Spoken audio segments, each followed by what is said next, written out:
ថ្លែងអំណរគុណចំពោះសម្ដេចប្រធានរដ្ឋសភានិងគណៈកម្មការកម្មាធិការចិន្ត្រៃយ៍រដ្ឋសភាដែលបានទទួលយកសេចក្តីស្នើសុំរបស់រាជរដ្ឋាភិបាលលើការកោះប្រជុំរដ្ឋសភាជាវិសម័យនីតិកាលទី7ព្រមទាំង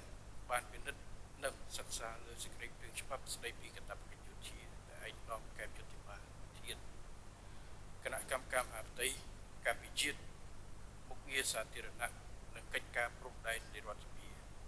ទើបបានរាយការណ៍ជូនអង្គសភាដល់ដងម្ដងនិងបានអនុញ្ញាតឲ្យខ្ញុំធ្វើបទបង្ហាញមុនអង្គសភាយកមកពិចារណាអនុម័ត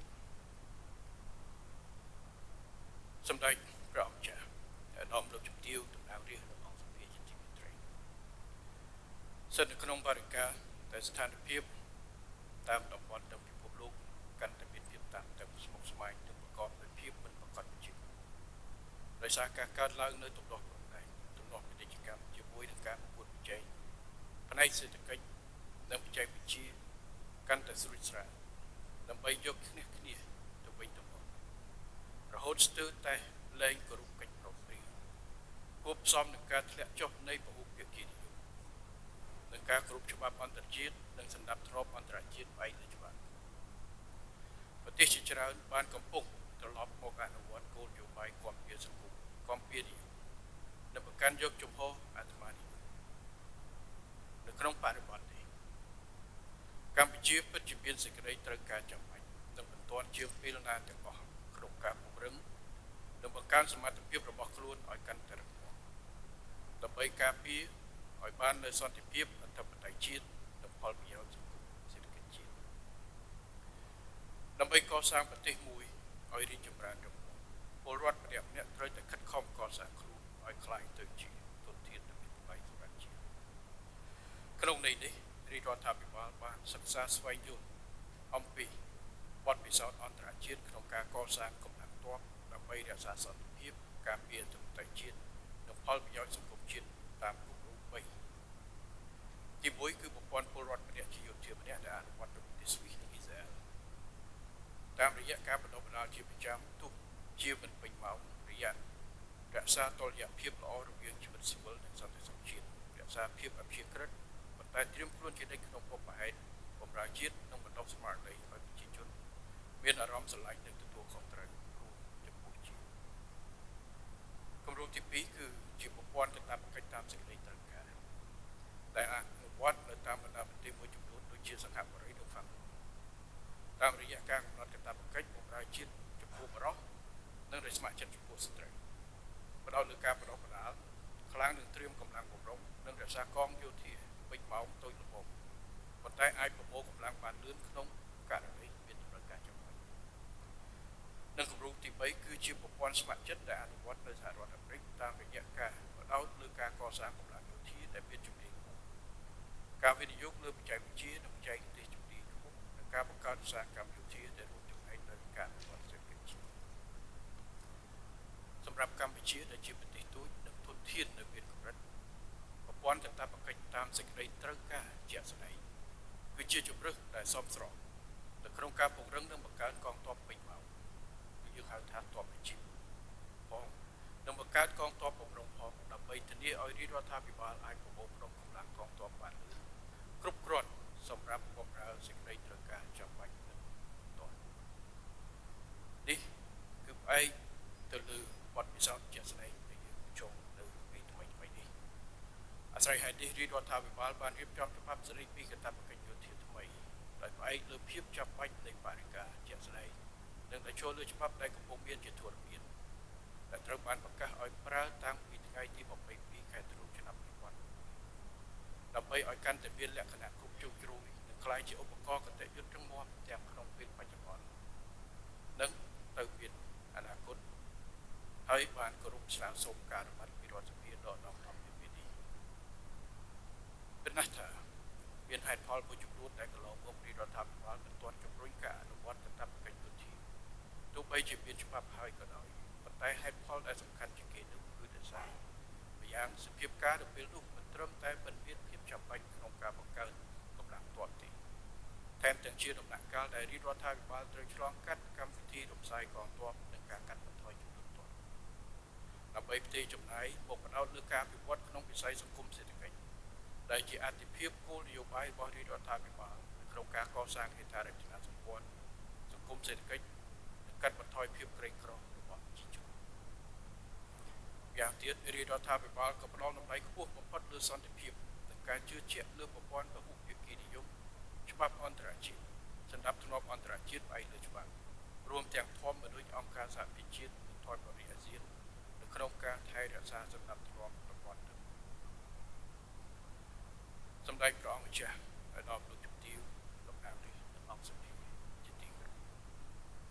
ពិភពលោកបានឈានទៅដល់របបថ្មីដែលកំពុងស្វែងរកសណ្ដាប់ធ្នាប់ថ្មីដោយសារតែកំណើននៃទំនាស់ព្រំដែនទំនាស់ពាណិជ្ជកម្មនិងការប្រកួតប្រជែងយកឈ្នះលើសេដ្ឋកិច្ចព្រមទាំងការប្រឡងបណ្ដាំផ្នែកបច្ចេកវិទ្យាកាន់តែស្រួលស្រាលដែលជាសម្ពាធនៃការប្រឈមផងព្រមទាំងជាវិទ្យាសាស្ត្រនិងជាឱកាសផងកម្ពុជាមិនខុសពីបណ្ដាប្រទេសនៅលើសកលត្រូវតែពង្រឹងសមត្ថភាពដើម្បីអាចប្រែក្លាយបញ្ហាទាំងនេះឲ្យទៅជាឱកាសជាពិសេសការរក្សាសន្តិភាពការការពារអធិបតេយ្យបូរណភាពទឹកដីនិងមាតុភូមិជាទីស្រឡាញ់របស់យើងនៅក្នុងដំណើរការឆ្លងកាត់របបថ្មីទៅសណ្ដាប់ធ្នាប់ថ្មីនេះប្រកបដោយភាពធន់និងជោគជ័យសម្ដេចព្រះម្ចាស់ឯកឧត្តមជំទាវ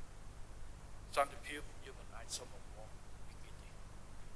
បទពិសោធន៍ក្នុងរយៈពេលឆ្នាំនេះបានប្រាប់ហើយក៏គ្មានអ្នកណាអាចជួយយើងទាំងស្រុងគ្រប់ពេលវេលាបានទេក្រៅពីយើងរឹងមាំខ្លួនឯងនេះគឺជាអ្វីដែលកម្ពុជាត្រូវធ្វើហើយការអនុវត្តច្បាប់កាតព្វកិច្ចយោធាក៏ជាផ្នែកមួយសំខាន់សម័យនេះគឺប្រទេសជាច្រើនបានប្រើពាក្យនិងទ្រឹស្ដីថាសន្តិភាពដោយកម្លាំងនេះគឺជារបបថ្មីដែលកម្ពុជាត្រូវយើងឆ្លាញ់មិនឆ្លាញ់ពាក្យនេះយើងត្រូវទទួលស្គាល់វាជាការពិតហើយយើងត្រូវតែរំពាត់ខ្លួនឯងខ្ញុំសូមបញ្ជាក់ម្ដងទៀតការស្វែងរកសន្តិភាពនិងថែរក្សាសន្តិភាពមិនអាចសុំអ្នកណាជួយយើងក្រៅពីយើងរំខ្លួនឯងទេ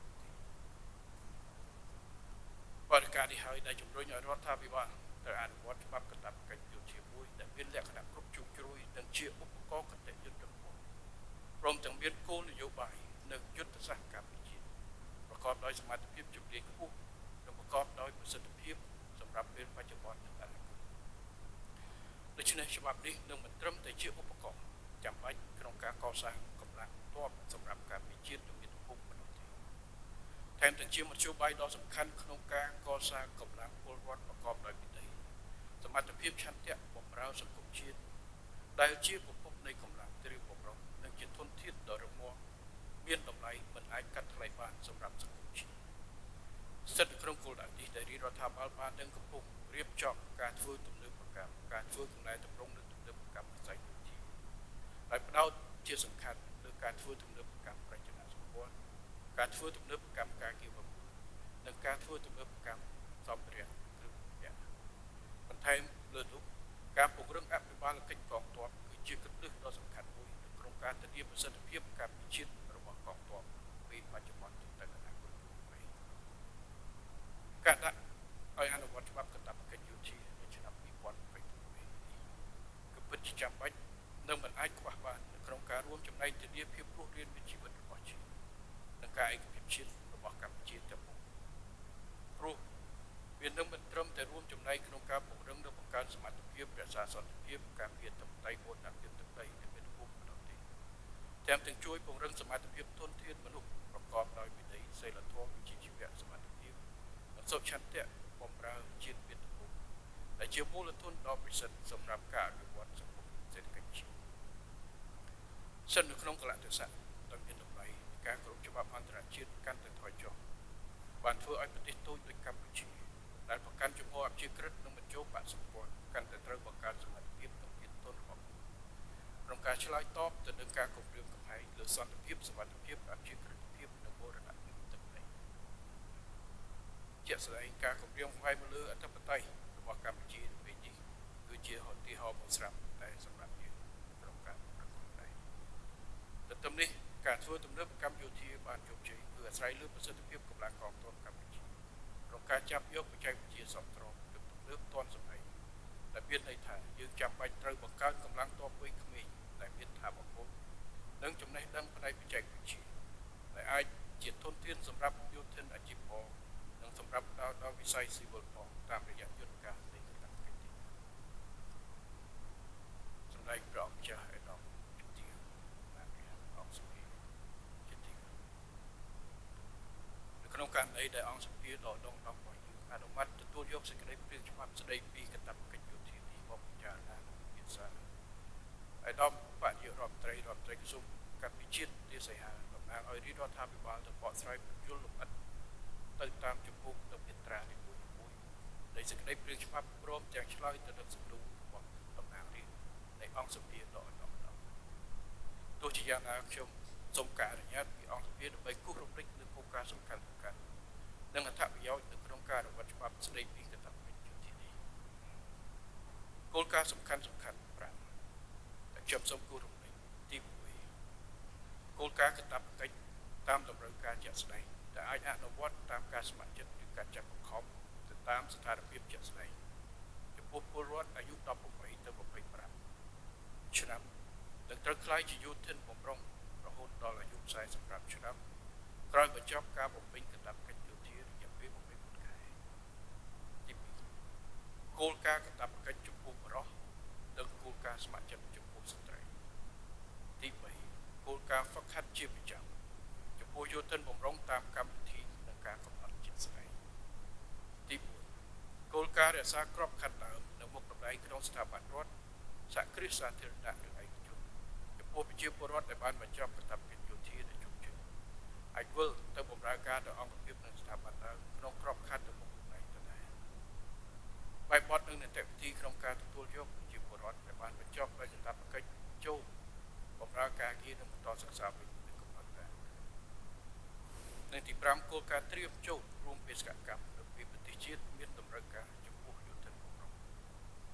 ការអនុវត្តតាមគោលការណ៍ទាំង5នេះទើបយើងអាចរួមចំណែកក្នុងការកសាងធនធានយុវជនរបស់យើង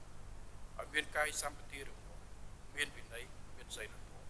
មានវិជ្ជាជីវៈមានសុចរិតបម្រើសង្គមជាតិមានមិនថាក្នុងវិស័យយោធាវិស័យសាធារណៈឬវិស័យស៊ីវិលឯកជនទេព្រោះយើងបានប្រែក្លាយធនធានយុវជនឲ្យទៅជាមូលធនពិតមនុស្សពិតប្រកបនិងមានតម្លៃសម្រាប់សង្គមប៉ុន្តែការអនុវត្តច្បាប់នេះជាមួយនឹងគោលនយោបាយយុទ្ធសាស្ត្រនិងកម្មវិធីពង្រឹងនិងបង្កើនសមត្ថភាពជាតិនឹងធ្វើឲ្យមានតម្រូវការចំណាយថវិការដ្ឋបន្ថែមប៉ុន្តែនឹងផ្ដល់នូវអត្ថប្រយោជន៍ចម្បងស្ទើរតែមិនអាចកាត់ថ្លៃបានតែខ្ញុំយកឱកាសនេះលើកឡើងជូនអង្គសភាដកដងនិងសាធារណជនឲ្យបានជ្រាបទី1អត្ថប្រយោជន៍ផ្ទាល់លើវិស័យការពារជាតិបង្កើតជាប្រព័ន្ធនិងយន្តការមួយច្បាស់លាស់ដែលជាប្រភពកសាងកម្លាំងការពារជាតិដ៏រឹងមាំប្រកបដោយសមត្ថភាពមានវិជ្ជាជីវៈខ្ពស់និងមានប្រសិទ្ធភាពឆ្លើយតបគ្រប់គ្រាន់និងទាន់ពេលទៅនឹងសេចក្តីត្រូវការជាពិសេសការគម្រាមកំហែងពីខាងក្រៅដោយភាពជឿជាក់និងស័ក្តិសិទ្ធិទី2អត្ថប្រយោជន៍ចំពោះយុវជនខ្លួនឯងផ្ទាល់និងគ្រួសារគឺបានក្លាយទៅជាយុវជនដែលមានកាយសម្បទារឹងមាំមានការអប់រំផ្លូវចិត្តប្រកបដោយសីលធម៌សុជីវធម៌និងឥរិយាបថល្អទទួលបានការតម្រង់ទិសក្នុងការកំណត់គោលបំណងនិងអត្តសញ្ញាណច្បាស់លាស់មានភាពជឿជាក់និងភាពម្ចាស់ការនិងទទួលបានការបំពាក់ស្មារតីទម្លាប់រស់នៅនិងធ្វើការជាក្រុមព្រមទាំងភាពពេញវ័យនិងចាស់ទុំប្រកបដោយការទទួលខុសត្រូវនិងគុណតម្លៃក្នុងខ្លួនឯងនិងគ្រួសារនិងទី3អត្ថប្រយោជន៍សម្រាប់សង្គមជាតិទទួលបានយុវជនដែលជាពលរដ្ឋល្អនិងជាកម្លាំងចលនាករប្រកបដោយថាមពលទទួលបានយុវជននិងជាពលរដ្ឋប្រកបដោយស្មារតីសហគមន៍និងការស្រឡាញ់ការងារសង្គមនិងដើម្បីទទួលបានជាពលរដ្ឋមានផ្នត់គំនិតបម្រើជាតិត្រង់ចំណុចនេះខ្ញុំសូមបញ្ជាក់ថាកន្លងទៅគឺមានការលើកឡើងក៏ដូចជាការវិនិយោគទីសីហាជួបគណៈកម្មការមានការលើកឡើងសួរជាច្រើនអំពីអត្ថប្រយោជន៍ទីមួយអត្ថប្រយោជន៍ស្អីខ្លះដែលអ្នកបំពេញកាតព្វកិច្ចបានទទួលទី2សួរថាការបំពេញកាតព្វកិច្ចវាប៉ះពាល់ស្អីខ្លះមានហេតុផលច្រើនប៉ះពាល់ការសិក្សាប៉ះពាល់ការងារនេះគឺជាកង្វល់ ទី3ការកង្វល់ថាចូលរើសយ៉ាងម៉េចដើម្បីឲ្យមានតម្លាភាពឲ្យយុត្តិធម៌កុំឲ្យកូនអ្នកមានអត់ទៅកូនអ្នកក្រទៅហេតុអីក៏អត្ថប្រយោជន៍និងនីតិវិធីជាច្រើនចាំមិនដាក់នៅក្នុងច្បាប់ដាក់នៅអនុក្រឹត្យទី1ខ្ញុំសូមបញ្ជាក់ថាច្បាប់នេះគឺជាគោលបញ្ជាក់តែចំណុចគោលមួយចំនួនទេដោយឡែកកិច្ចការប្រតិបត្តិជាក់ស្ដែងយើងដាក់នៅក្នុងអនុក្រឹត្យដើម្បីឲ្យមានភាពបត់បែនឧទាហរណ៍អត្ថប្រយោជន៍ដែលត្រូវទទួលបានវាបត់បែនតាមសភាពការអញ្ចឹងយើងមិនចង់ថាបើឆ្នាំនេះត្រូវបន្ថែមអត្ថប្រយោជន៍ផ្សេងតែត្រូវមកឆ្លងសភានោះទេយើងទុកនៅក្នុងការឆ្លងការរៀបចំនីតិវិធីក្នុងការរើសដូចគ្នាតើយើងធ្វើយ៉ាងណាដាក់បែបណាយើងអនុវត្តកម្រិតណាគឺទុកនៅក្នុងនីតិវិធីនៃអនុក្រឹត្យនិងប្រកាសរបស់ក្រសួងដើម្បីឲ្យមានភាពបត់បែនធានានូវប្រសិទ្ធភាពព្រោះអ្វីដែលចាំបាច់នៅក្នុងការធ្វើគឺគោលដៅសំខាន់គឺការគិតគូរពីប្រយោជន៍របស់បុគ្គលរបស់គ្រួសារបុគ្គលគឺជាកលឹះនៃប្រទេសជាតិអញ្ចឹងការអនុវត្តច្បាប់កាតព្វកិច្ចនេះគឺជាឱកាសដែលយករាជរដ្ឋាភិបាលនៅប្រទេសជាតិរបស់យើងអាចយកយុវជនមួយផ្នែកណាយកទៅធ្វើការបណ្ដុះបណ្ដាលទាំងវិន័យសម្ដាប់ធ្នាប់បណ្ដុះបណ្ដាលជំនាញបំណិតនៅក្នុងកងទ័ពប៉ុន្តែគាត់បម្រើនៅក្នុងកងទ័ពមួយរយៈប៉ុន្តែការបម្រើក្នុងកងទ័ពមិនមែនជាការបម្រើអត់ប្រយោជន៍ឬមួយក៏ជាការខ្ជះខ្ជាយពេលវេលាដែរនោះទេប៉ុន្តែផ្ទុយទៅវិញគឺជាការខិតខំនៅក្នុងការពង្រឹងធនធានមនុស្សមួយនេះក្នុងរយៈពេល24ខែគាត់នឹងទទួលបាននូវការហ្វឹកហ្វឺនជាពិសេសការទទួលខុសត្រូវវិន័យសម្ដាប់ធ្នាប់និងឆន្ទៈប្រកបដោយស្នេហាជាតិនេះគឺជាកលឹះដែលយើងនឹងធ្វើការប្រែប្រួលទី2គឺការប៉ះពាល់ក្នុងការរៀបចំនៅច្បាប់នេះក្រុមការងារបានជជែកគ្នាលម្អិតណាស់មានការលើកឡើងតើប៉ះពាល់កន្លែងណាខ្លះដែលអាចជាអនុគ្រោះឧទាហរណ៍ជាសង្ឃតើគួរមានលើកជាប្រសងមានរហូតទៅដល់ការលើកថាពោះម៉ាយកូនច្រើនក៏គួរលើកលែងតែយើងមិនអាចធ្វើបានទេអ្វីដែលសំខាន់គឺការលើកលែងមួយចំនួនតូចតែប៉ុណ្ណោះនៅក្នុងច្បាប់នេះយើងមានអង្គសភាតែប៉ុន្តែជាទូទៅគឺយើងខិតខំនៅក្នុងការរៀបចំច្បាប់នេះនៅកម្រិតណាដែលមានភាពបត់បែនឧទាហរណ៍ការអនុគ្រោះការស្នើសុំមួយឆ្នាំម្ដងជារយៈពេលប្រហែលឆ្នាំក្នុងការគិតគូរដល់ការរៀនសូត្រឬមួយក៏អ្នកដែលសំខាន់មួយចំនួនពាក់ព័ន្ធกับកិច្ចចាំបាច់នេះគឺជាការគិតគូររបស់រាជរដ្ឋាភិបាលរបស់ក្រសួងការពារជាតិនៅក្នុងការកាត់បន្ថយផលប៉ះពាល់និងបង្កើននូវអត្ថប្រយោជន៍ព្រោះយោធិនម្នាក់កាតព្វកិច្ចមិនកាតព្វកិច្ចគឺជាធនធានរបស់កម្ពុជាការពារជាតិខ្លាំងតតែធនធានមនុស្សខ្លាំងហើយធនធានមនុស្សនេះពេលចប់คล้ายទៅជាធនធានមនុស្សរបស់សង្គមចេញមកបំពេញភារកិច្ចនៅក្នុងក្រសួងស្ថាប័នឯកជនឬមួយក៏ផ្ទាល់ខ្លួនអញ្ចឹងការគិតគូរនេះគ្រប់ជ្រុងជ្រោយហើយយើងពិតណាស់ខ្ញុំមិនហ៊ានធានាថា100នាក់ឯកភាពទាំង100នាក់ទទួលយកលក្ខខណ្ឌបានន័យថាការលើកលែងការយកយល់គឺមានតែចំណុចចំនួនក្រៅពីនឹងគឺជាកាតព្វកិច្ចពាក្យថាកាតព្វកិច្ចនេះគឺត្រូវអនុវត្តនៅក្នុងច្បាប់បាទអញ្ចឹងអ្នកខ្លះអាចមានហេតុផលច្រើនអាចប្រៀបធៀបច្រើននៅពេលដែលប្រជុំគ្នានោះយើងអាចគិតថាបើសិនជាយើងយកហេតុផលទាំងអស់មកដាក់ជាគោលយើងអត់អនុវត្តច្បាប់នេះចេញតែមនុស្ស100នាក់មានបញ្ហា100ចំពោះប៉ុន្តែអ្វីដែលសំណួរសួរខ្ញុំឃើញថាខ្វះមួយសំណួរដែលសួរសំខាន់យើងសួរថាតើយើងបានអីតែយើងអាចខាតអីបារម្ភរឿងជីវភាពបារម្ភរឿងពេលវេលាបារម្ភរឿងការងារប៉ុន្តែសំណួរមួយដែលខ្ញុំអត់បានឃើញនៅក្នុងបណ្ដាញសង្គមក្តីការចោទសួរក្តីថាតើត្រូវធ្វើយ៉ាងណាដើម្បីរួមគ្នាបន្តផ្នត់គំនិតស្នេហាជាតិខ្ពស់ចំពោះប្រជាពលរដ្ឋយើងជាពិសេសយុវជន ដែលហ៊ានលះបង់គ្រប់បែបយ៉ាងគ្រប់ពេលវេលាដោយគ្មានលក្ខខណ្ឌសម្រាប់ជាតិនេះគឺជាសំណួរដែលត្រូវសួរបើសិនជាយើងអាចបណ្ដោះឆន្ទៈនេះបានអារឿងខាត2ឆ្នាំអារឿងខាតតិចខ្វះនោះលែងជាចំណុចហើយសំណួរខ្លះដែលយើងសួរហើយឃើញបានលើកឡើងហាក់ដូចជាចូលកាតព្វកិច្ចនេះគឺជាបន្ទុក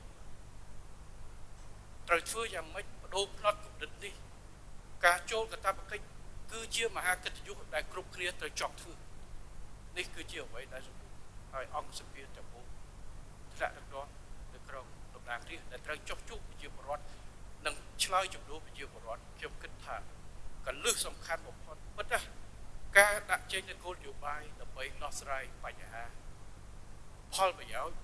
ដែលគាត់ទទួលបាននឹងការកាត់បន្ថយផលប៉ះពាល់ជាគ្នាប៉ុន្តែអត់អាចថាលុបបំបាត់100%ប៉ុន្តែអ្វីដែលសំខាន់គឺការបណ្ដុះបណ្ដាលទុនធានមនុស្សឆន្ទៈមិនមែនតែយុវជនទេគឺទាំងគ្រួសារតែម្ដងដែលមើលច្បាប់កាតព្វកិច្ចនិងការបម្រើជាតិក្នុងការបំពេញកាតព្វកិច្ចនេះគឺជាកិត្តិយសធំសម្រាប់បុគ្គលនិងគ្រួសារនេះគឺជាកលឹះដែលយើងត្រូវរួមគ្នានៅក្នុងការបំផុសស្មារតីនេះឲ្យបានបើសិនជាគាត់ខាត2ឆ្នាំមិនបានផងតើហៅគាត់ទៅប្រយុទ្ធការពារទឹកដីមិនកើតដែលត្រូវលះបង់ជីវិតនេះគឺជាបើគាត់ថាទៅ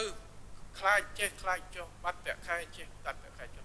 តើត្រូវលះបង់យ៉ាងម៉េចតើយើងសួរយុវជនដែលកំពុងឈរជើងរាប់ពាន់អ្នករាប់ម៉ឺនអ្នកនៅព្រំដែនការពារទឹកដីរបស់យើងនៅពេលនេះ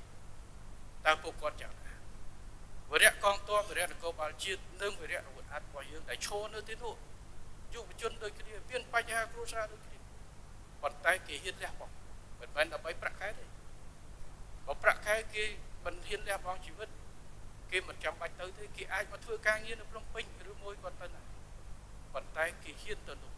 ហើយនេះហើយគឺជាគោលដៅនៃច្បាប់កាតព្វកិច្ចគឺយើងចង់បង្រីកធនធានមនុស្សដែលមានស្មារតីលះបង់ពោះដើម្បីជាតិមាតុភូមិហើយអាចបំពេញភារកិច្ចពេលជាតិត្រូវការពេលណាដែលហ៊ានលះបង់គ្រប់យ៉ាងដែលធំបំផុតគឺហ៊ានលះបង់ជីវិតដើម្បីជាតិមាតុភូមិនេះគឺជាគោលដៅដែលយើងទាំងអស់គ្នាត្រូវបំផុសស្មារតីនេះឲ្យបានហើយនេះគឺជាអ្វីដែលជាគោលដៅធំនៃច្បាប់កាតព្វកិច្ចក្រោយពី2ឆ្នាំគាត់នឹងមានឆន្ទៈគាត់នឹងមានមនសិការគាត់នឹងមានត្រៀមលក្ខណៈជាប់ខ្លួនថាជាប់ជានិច្ចដើម្បីបម្រើជាតិមាតុភូមិអង្គសភាដកទៅម្ដងប្រទេសយើងមួយនេះគឺកម្ពុជាបានផ្ដល់ច្រើនណាស់ឲ្យយើងគ្រប់គ្នាហើយដូចខ្ញុំបាននិយាយបើគ្មានកម្ពុជាកូនខ្មែរជាអ្នកការពារជាតិទឹកដីគ្មានពីណាការពារហើយជាពិសេសបទពិសោធន៍នៃការជឿចាប់នៅក្នុងរយៈពេល1ឆ្នាំនេះជាពិសេសពីសង្គ្រាមជាតិអាចធានាអាចជាកលឹះដែលយើងទាំងអស់ត្រូវចងចាំថាកម្ពុជាត្រូវតែពង្រឹងខ្លួនឯងហើយកូនខ្មែរទាំងអស់ជាពិសេសយុវជនដែលមានលក្ខណៈសម្បត្តិគ្រប់គ្រាន់ត្រូវត្រៀមទឹកចិត្តដើម្បីជួយហើយខ្ញុំក៏អរគុណដែរហើយខ្ញុំឃើញនៅស្មារតីស្នេហាជាតិរបស់ប្រជាពលរដ្ឋយើងនៅក្នុងពេលដែលផ្ទុះទោះវត្តពីរដងយើងឃើញទាំងអស់ទាំងចាស់ទាំងក្មេងទាំងអ្នកនៅក្រៅទាំងអ្នកនៅក្នុងទាំងមន្ត្រីរាជការទាំងអ្នកក្នុងវិស័យឯកជនទាំងអ្នកសំទានចូលរួមដើម្បីកងទ័ពយើងការពារជាតិប៉ុន្តែយើងមិនចង់ឲ្យស្មារតីនេះត្រឹមតែមកភ្លើងច្បាល់ទេគឺយើងចង់ឲ្យស្មារតីនេះប្រែក្លាយទៅជាសកម្មភាពដើម្បីត្រៀមលក្ខណៈពេញនេះចឹងការបណ្ដុះនៅផ្នត់គំនិតនិងការស្នេហាជាតិគឺជាកលឹះមួយដែលខ្ញុំសូមឲ្យអង្គសភាជាពិសេសអាដាមលោកជំទាវសម្ដេចដែលជាថ្នាក់ដឹកនាំនិងជាតំណាងរាស្ត្រដែលត្រូវជួបជាមួយប្រជាពលរដ្ឋសូមជួយនៅក្នុងការផ្សព្វផ្សាយធ្វើយ៉ាងណាបំផុសនៅស្មារតីស្នេហាជាតិនិងការត្រៀមលក្ខណៈដើម្បីលះបង់ខ្ពស់ដើម្បីការពារជាតិមួយនេះបើសិនជាយើងបញ្យល់គាត់ហើយគាត់យល់លើតម្លៃនេះខ្ញុំគិតថាសំណួររឿងការខ្លាចទៅអ្នកនេះអត់អ្នកនោះ 2 ឆ្នាំរៀនបញ្ចប់ស្អីវាទៅជារឿងទុកព្រោះការពារជាតិនិងឱកាសនៃការចូលរួមคล้ายទៅជាកិត្តិយសមហាសាលคล้ายទៅជារបស់មួយដែលមានតម្លៃដែលមនុស្សជាពិសេសយុវជនគ្រប់រូបបច្ចេកគ្នាចង់បានលែងទៅសួរសំណួរថាតិចតែកូនអ្នកក្រទៅធ្វើកាតព្វកិច្ចคล้ายទៅជាសួរថាតិចឲ្យតែកូនអ្នកមានបើសិនជាច្បាប់កាតព្វកិច្ចនិងការបម្រើកាតព្វកិច្ចคล้ายទៅជារបស់ដែលចង់បាននេះហើយគឺជាអ្វីដែលយើងចង់បានបើគ្មានឆន្ទៈយើងពង្រឹងកម្លាំងអត់រួចទេទំនើបកម្មអាវុធទំនើបកម្មសភាវុធគ្រឿងបំពាក់យើងមានលុយទិញបានហាត់យើងចំណាយបានប៉ុន្តែបើគ្មានឆន្ទៈពិតប្រាកដពេលដែលសង្គ្រាមទុកឡើងពេលដែលជាតិតម្រូវការអត់មានមនុស្សមួយក៏មនុស្សដែរមិនហ៊ានលះបង់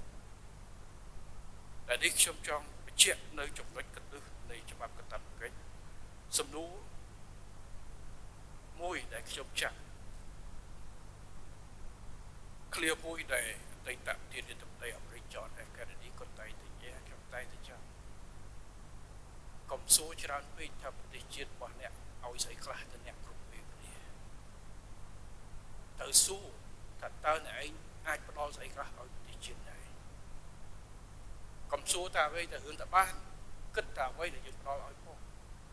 អញ្ចឹងច្បាប់កាតព្វកិច្ចមួយនេះគឺជាអ្វីដែលជាមធ្យោបាយនិងជាការបណ្ដុះឆន្ទៈសម្រាប់យុវជនក៏ដូចជាគ្រួសាររបស់ប្រជាពលរដ្ឋយើងជាពិសេសចូលបម្រើតួគ្រួសារគ្រប់គ្រងពីក្រោយប្រជាជនទាំងមូលគ្រប់វិស័យទាំងអស់មិនថារដ្ឋឯកជនព្រោះនៅក្នុងច្បាប់ក៏តម្រូវឲ្យមានការចូលរួមពីគ្រប់វិស័យទាំងអស់ដើម្បីរួមគ្នាផ្ដល់ទៅឲ្យជាតិទៅឲ្យប្រទេសដ៏តូចរបស់យើងមួយទៀតនេះគឺជាចំណុចតាក់ទងទៅនឹងអត្ថប្រយោជន៍ដែលខ្ញុំចង់បញ្ជាក់បច្ចុប្បន្ននេះប្រទេសកម្ពុជាយើងមានប្រជាពលរដ្ឋជិត 45% ដែលមានអាយុក្រោម25ឆ្នាំនេះគឺជាពេលវេលាដ៏សមស្របបំផុតក្នុងការកែប្រែសក្តានុពលនៃធនធានយុវជនរបស់យើងឲ្យក្លាយទៅជាពលរដ្ឋមនុស្សដែលមានតម្លៃសម្រាប់សង្គមជាតិទន្ទឹមនេះសង្គមជាតិនឹងផ្ដល់នូវកិត្តិយសជូនពួកគេវិញហើយទៅថ្ងៃមុខពួកគេនឹងក្លាយទៅជានិមិត្តរូបសម្រាប់យុវជនជំនាន់ក្រោយយុវជនកម្ពុជាលើសពីនេះស្ថានភាពសង្គមសេដ្ឋកិច្ចកម្ពុជានាពេលបច្ចុប្បន្នក៏មានអំណោយផលសំប្រមូលឲ្យរាជរដ្ឋាភិបាលមានលទ្ធភាពនៅក្នុងការអនុវត្តវិធាននៃការនានាដើម្បីពង្រឹងសមត្ថភាពវិស័យការពារជាតិជាពិសេសការបំពេញបន្ថែមកងកម្លាំងប្រដាប់អាវុធដោយកម្លាំងយុវជននឹងការធ្វើទំនើបកម្មយោធាជាបណ្ដាទៅក្នុងគោលដៅប្រែក្លាយវិស័យយោធារបស់យើងឲ្យទៅជាយោធាទំនើបជាជំនាញឲ្យអស់ពីលទ្ធភាពដែលអាចធ្វើបានសម្ដេចព្រះអង្គម្ចាស់ឯកឧត្តមលោកជំទាវតំណាងរាស្ត្រនិងអង្គសភាជាទីគោរពខ្ញុំសូមបញ្ជាក់នៅចំហច្បាស់លាស់និងមើលម៉ាត់របស់កម្ពុជារបស់រាជរដ្ឋាភិបាលកម្ពុជាជូនប្រជាពលរដ្ឋផ្ទះច្រើនសាធារណជនគ្រប់ស្រទាប់វណ្ណៈនិងមិត្តបរទេសរបស់កម្ពុជាឲ្យបានជាថាតាមរយៈការអនុម័តសេចក្តីព្រាងច្បាប់ស្តីពីកាតព្វកិច្ចយោធានេះក៏ដូចជាការបដិញ្ញាចិត្តរបស់កម្ពុជាក្នុងការធ្វើទំនើបកម្មវិស័យយោធារបស់រាជរដ្ឋាភិបាលកម្ពុជាដែលដឹកនាំដោយគណៈប្រជាជនកម្ពុជាសូមអះអាងថាកម្ពុជាជាប្រជាជាតិស្រឡាញ់សន្តិភាពហើយការដឹកនាំរបស់រាជរដ្ឋាភិបាលគឺផ្អែកលើគោលការណ៍សន្តិភាពនិងការអភិវឌ្ឍនយោបាយពលគឺប្រកាន់ខ្ជាប់នៅសីលធម៌យុត្តិធម៌និងគុណធម៌នៅក្នុងការដោះស្រាយវិវាទដោយសន្តិវិធីដោយគោរពច្បាប់និងក្របខ័ណ្ឌគតិយុត្តជាធរភាពការពង្រឹងនិងការធ្វើទំនើបកម្មវិស័យយោធារបស់យើងមិនមែនជាការគំរាមកំហែងដល់ប្រទេសណាមួយនេះគឺជាជំហរដូចជាគោលការណ៍គ្រឹះនៃសង្គមកម្ពុជាដែលប្រកាន់ខ្ជាប់នឹងការដោះស្រាយបញ្ហាដោយសន្តិវិធីសច្ចៈកន្តីនៅបញ្ហាកម្ពុជានៅតែបន្តជំរុញការបង្កើនកិច្ចសហការនិងកិច្ចសហប្រតិបត្តិការជាមួយបណ្ដាប្រទេសដែលមានព្រំប្រទល់ជាប់គ្នាដើម្បីធ្វើយ៉ាងណាធានាឲ្យតំបន់តាមព្រំដែនមិនត្រឹមតែជាតំបន់ដែលមានសន្តិសុខនិងសុវត្ថិភាពប៉ុណ្ណោះទេតែត្រូវប្រែក្លាយតំបន់ទាំងនោះឲ្យទៅជាតំបន់ដែលមានសន្តិភាពនិងការអភិវឌ្ឍដូ ដូច្នេះកម្ពុជាពិតជាត្រូវការកិច្ចសហការនិងកិច្ចសហប្រតិបត្តិការប្រកបដោយសុចរិតភាពការគោរពគ្នាទៅវិញទៅមកដោយសមត្ថភាពការគោរពច្បាប់និងក្របខ័ណ្ឌបទយុទ្ធដែលមានជាធរមាននឹងការដោះស្រាយបញ្ហាដោយសន្តិវិធីពីគ្រប់ភាគីទាំងអស់មុននឹងបញ្ចប់ខ្ញុំសូមសង្កត់ធ្ងន់ថាពេលនេះពិតជាសំខាន់និងចាំបាច់ជាងពេលណាទាំងអស់ដែលកម្ពុជាត្រូវតែប្រមូលផ្ដុំរាល់កម្លាំងចលករទៅតាមគ្រប់មធ្យោបាយដើម្បីភាពរស់រានមានជីវិតនិងភាពថ្កុំថ្កើងនៃប្រជាជាតិជាពិសេសក្នុងបុព្វហេតុថែរក្សាសន្តិភាពការពារអធិបតេយ្យជាតិនិងបម្រើផលប្រយោជន៍ជាតិមាតុភូមិជាទីស្រឡាញ់របស់យើងកិច្ចការពារជាតិមិនមែនជាភារកិច្ចរបស់រាជរដ្ឋាភិបាលតែម្នាក់ឯងនោះទេតែកិច្ចការនេះគឺពិតជាទាមទារដាច់ខាតនូវការចូលរួមចំណែកពីគ្រប់ភាគីនិងគ្រប់កោសិកានៃសង្គមទាំងពីវិស័យឯកជននិងពីប្រជាពលរដ្ឋគ្រប់ៗការគ្រប់គ្រងពីគ្រប់ទិសទីនិងប្រកបដោយស្មារតីស្នេហាជាតិខ្ពស់ចំពោះវីរៈកងទ័ពនិងវីរៈនគរបាលជួរមុខរបស់យើងក្នុងបញ្ហាព្រំដែនកន្លងមកនេះបានបង្ហាញឲ្យឃើញថាការពារជាតិរបស់យើងរឹងមាំដោយសារស្មារតីរួបរวมរបស់ពលរដ្ឋយើងគ្រប់គ្នាសេចក្តីព្រៀងច្បាប់ស្តីពីកាតព្វកិច្ចយោធានេះ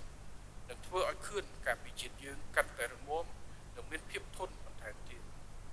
ជាទីបញ្ចប់ខ្ញុំសូមជូនពរសម្ដេចប្រធានសម្ដេចព្រះម្ចាស់ឯកឧត្តមលោកជំទាវតំណាងរាជរដ្ឋាភិបាលនិងអង្គសភាដ៏ឧត្តមទាំងសូមប្រកបដោយពុទ្ធពរនិងពរទាំង5ប្រការគឺអាយុវណ្ណៈសុខៈពលៈនិង